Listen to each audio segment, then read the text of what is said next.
I never thought that I would have the pleasure of introducing Dorianne at a reading. I had a workshop with Dorianne many years ago at the Palm Beach Poetry Festival and have followed her work and read her work since then. And I was just in a workshop this past weekend that was a wonderful workshop that gave us a preview of her upcoming book.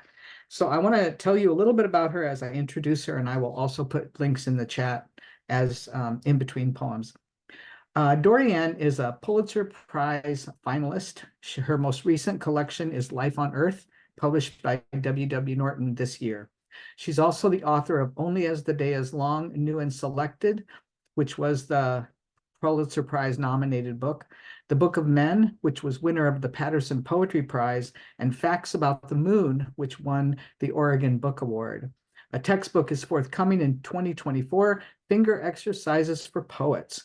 And I have it on pre-order, and I know that many of you do as well. Laux is founding faculty at Pacific University and a chancellor of the Academy of American Poets. And I am so delighted to introduce Dorianne, and the stage is yours.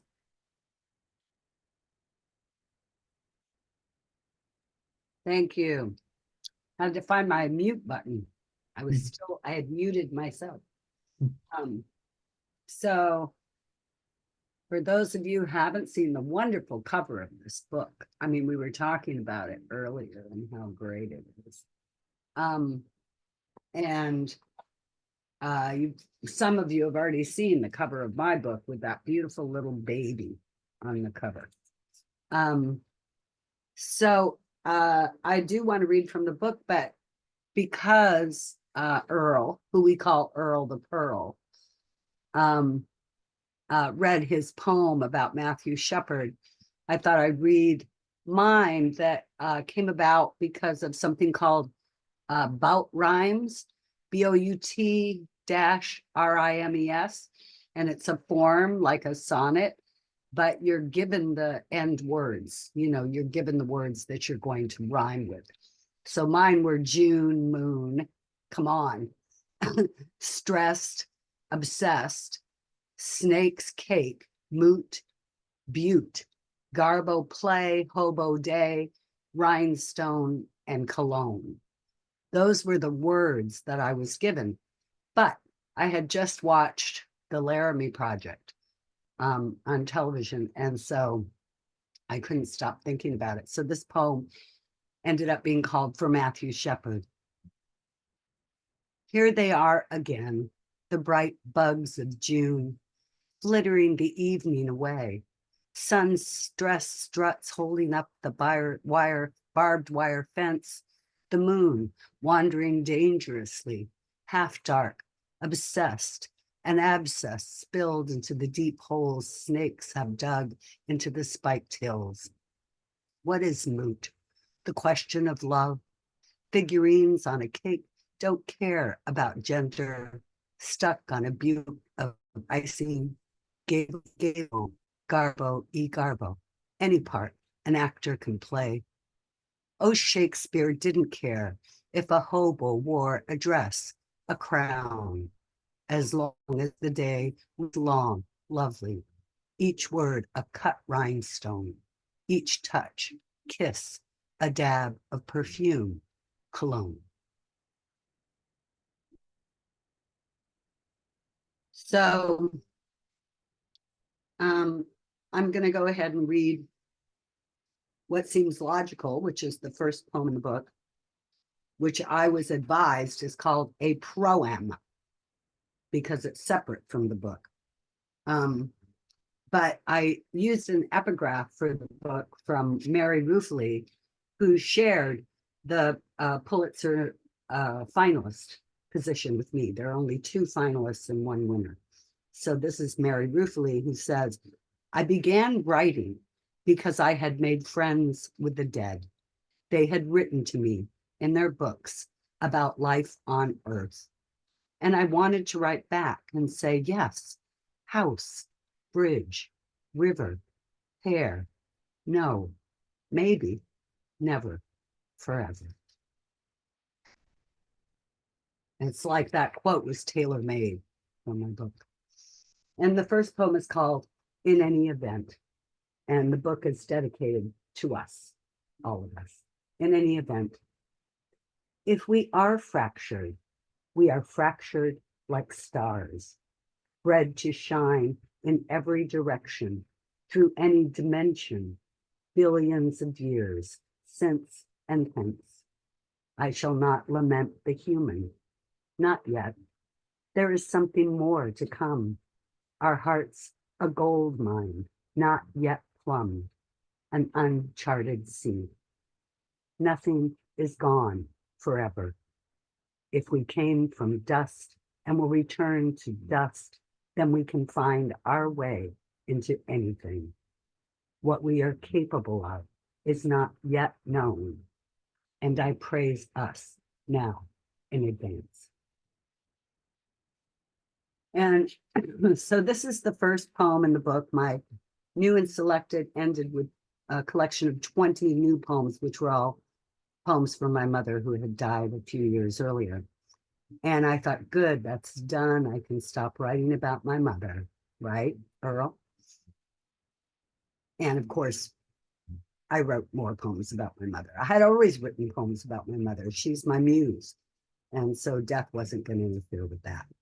This is called Spirit Level. And so for those of you who might not know, it's that little thing that you put in when you're doing carpenter work. So it's, levels, so it's straight. Spirit level. And there's a quote from Gary Snyder, which is, when making an axe handle, the pattern is not far off. My mother was either horizontal on the couch or vertical, a plumb line from her spine to the top of her head to the ceiling that spins when she drinks. Alcohol and an air bubble trapped, sealed, and fixed inside her. Her face carved from wood, a tear gliding slowly down the curve of her cheek. My mother was once a spirit in this world. Once she breathed for me, above me, beside me, behind me. Now I feel her warm breath on my neck, summer nights, peering over my shoulder as I write every poem, whispering, let me in. I let her in. I remember every time she picked me up or set me down, put me to bed or woke me from dreams. And now I see how my whole life has been a dream, one she built for me from the ground up.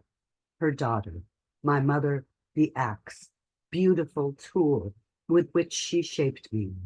A house much like the one she lived in, but smaller, fewer rooms, a tiny, unusable attic, and a cluttered basement. I let her in, like she let me in. She became my carpenter, stonemason, and bricklayer, piling me up cell by cell, the blade that shaped my legs, my arms, my surveyor, millwright.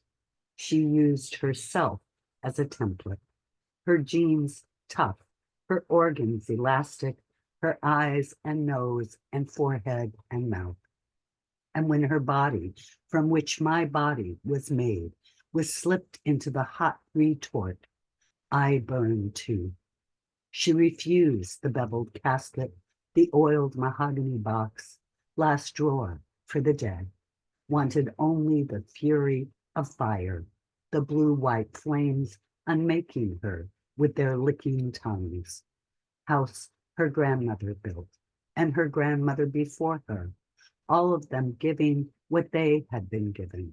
The hardwood floors, staircases and banister, their deepest cupboards, their heavy doors flung wide so the breeze I would be could blow through.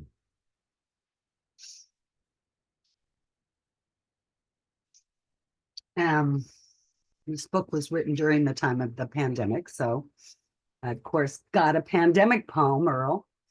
And it was from a newspaper article in the Daily Star that said, ancient snack stall uncovered in Pompeii.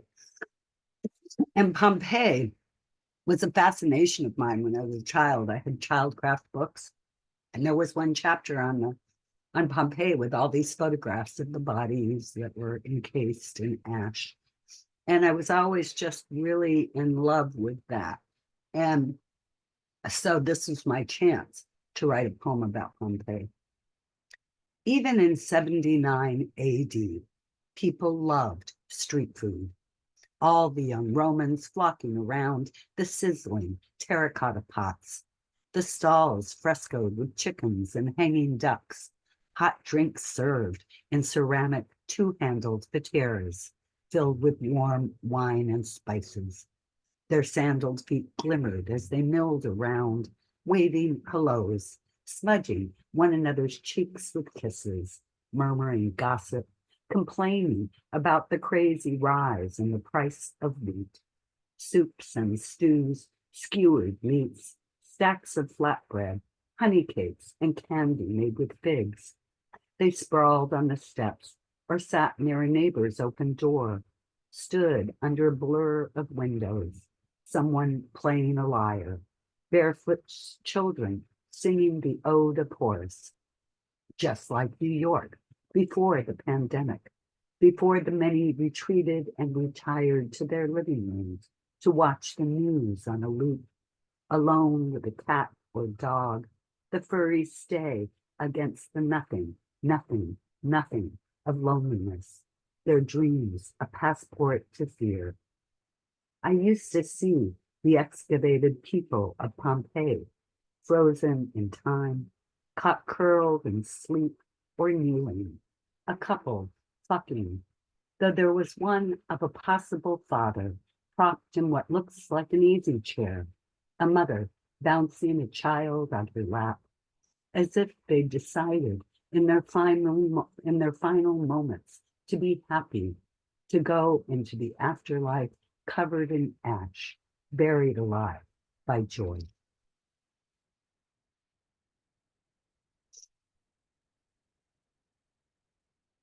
And this is a poem for my brother, who I always wanted to write a poem for.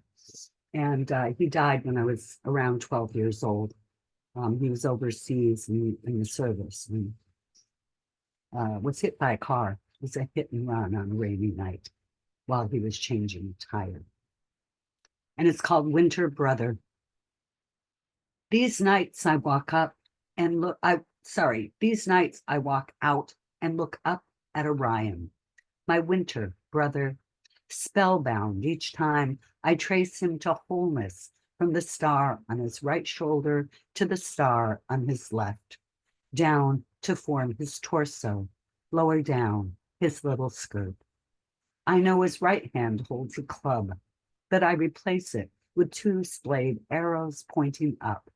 In his left, a lion's pelt that for me becomes a bow, from hunter to archer, just like that. And why not? Whoever made him up is lost to history's shimmering distance. And I'm here now in my dark backyard, a splash of ghost sibling lilies glowing at my feet. I like to think he's my older brother who died far from home on a lonely road, his broken body found in a muddy gutter, swollen with rain. That's how it is down here on the death-packed earth, where nothing is eternal. The body's buried haunch to haunch beneath the indifferent dirt. I remember his handwriting on a postcard, the lines squashed between the address and the card's cut edge. I miss you. I love you. I saw some sights today you wouldn't believe. On the other side, a wall of etched bricks, a statue of Karl Marx's fat head, his beard of gray stone. When he died, I felt alone. Some part of me went cold, some echo following me like a false star. So I lifted my brother into the sky where I could ride on his belt as he strode over the 7 continents, sharing an eyedropper of water between us.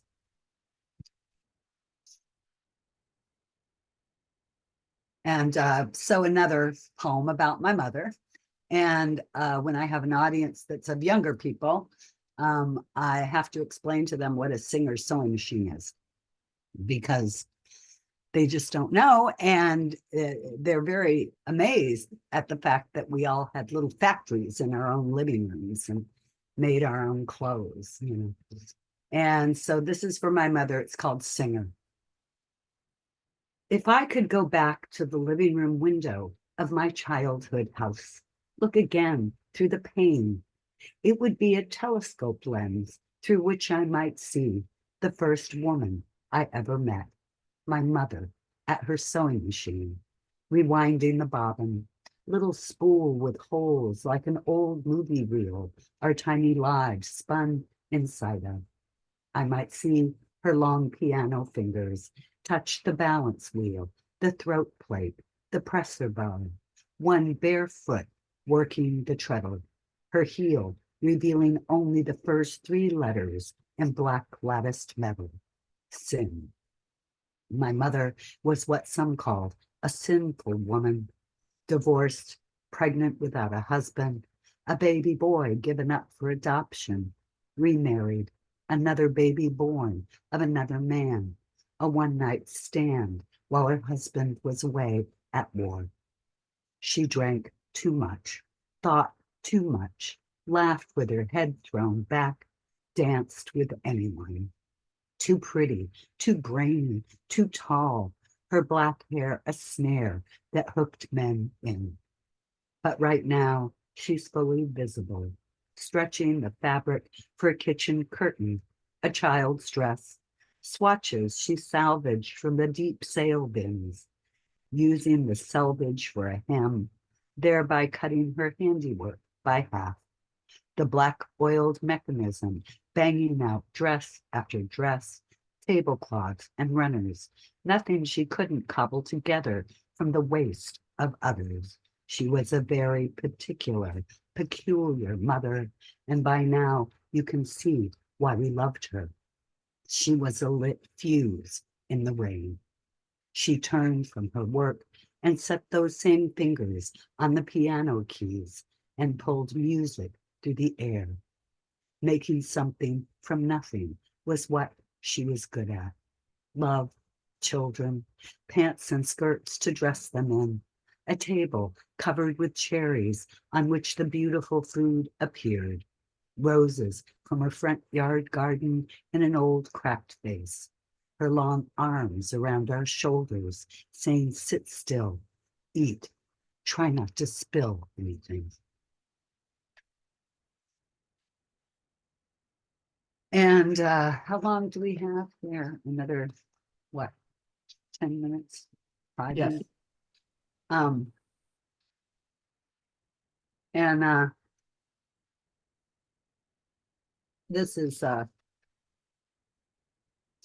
this was poem was born of somehow finding out. I had no idea where I read it, but it said some quote that said it's believed that Ho Chi Minh worked at the Carlton Hotel from 1913 to 1917, where he encountered the American actress Mae West.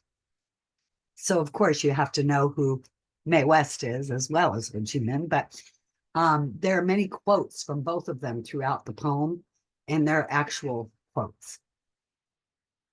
On a summer evening, they joined forces. Mae in her gown of tears, Ho Chi Minh in his kitchen apron stained with duck blood and grease. She poses before him, saying, a hard man is good to find. And he replies, I move with all the dignity of an ancient government official. She says, a man's kiss is his signature. He says, when the prison doors are opened, the real dragon will fly out. This is when he slides his tongue in her mouth, and they collapse on the hotel floors like thieves, eyes glazed as abalone. Mae's breasts tumble from her dress, and he says, by reading them again and again, finally I was able to grasp the essential part. She touches his thigh and says, I speak 2 languages, body and English. I've been things and seen places. The chandelier at the Carlton is still lighting up their room in the sky, the tea leaves speaking from the bottom of their cups. He says, love other human beings as you would if you love yourself. She says, I never loved another person the way I loved myself.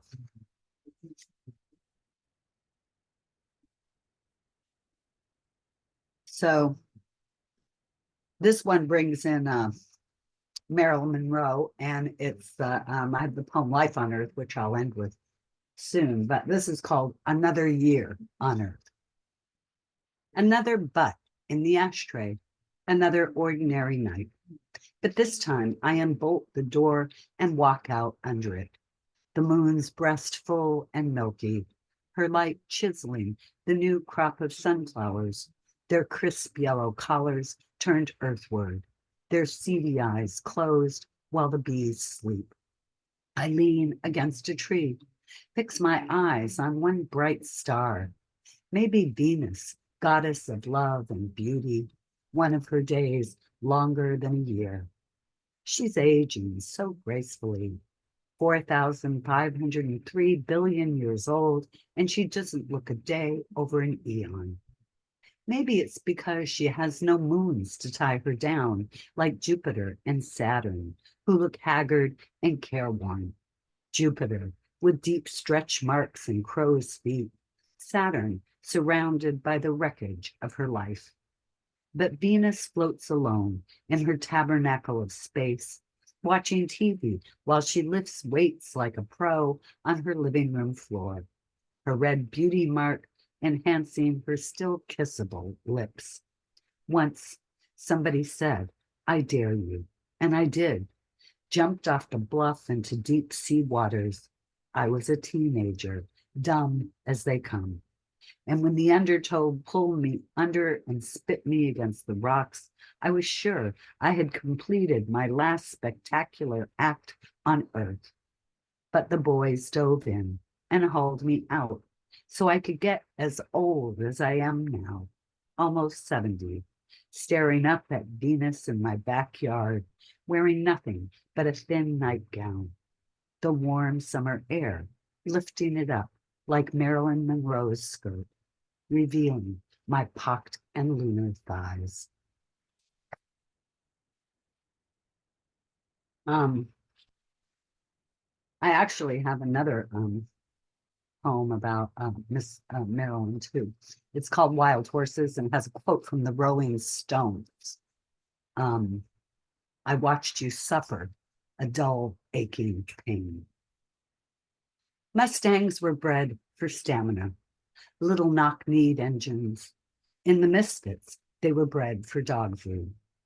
Marilyn Monroe was even more beautiful in black and white. When she says she can hear her skin against her clothes, we believe her, are with her in the desert. The Mustangs crest the small hill and appear, wild-eyed, kicking up dust and sagebrush. She watches the men hobble their legs, preparing them for the gunshot, the daggers, the grave, tin cans of dog food in the cupboards of every home in America.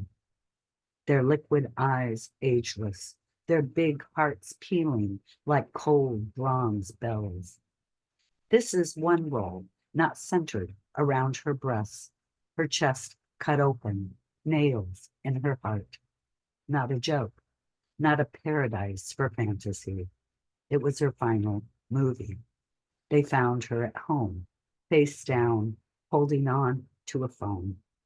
She was born in June and died in August, near the end of summer, white pills spilled on the rug.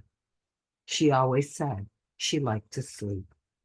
The men who surrounded her eased their glasses down over their noses to look at her in the gymnasiums of their dreams, unable to raise one barbell, one sad cloud.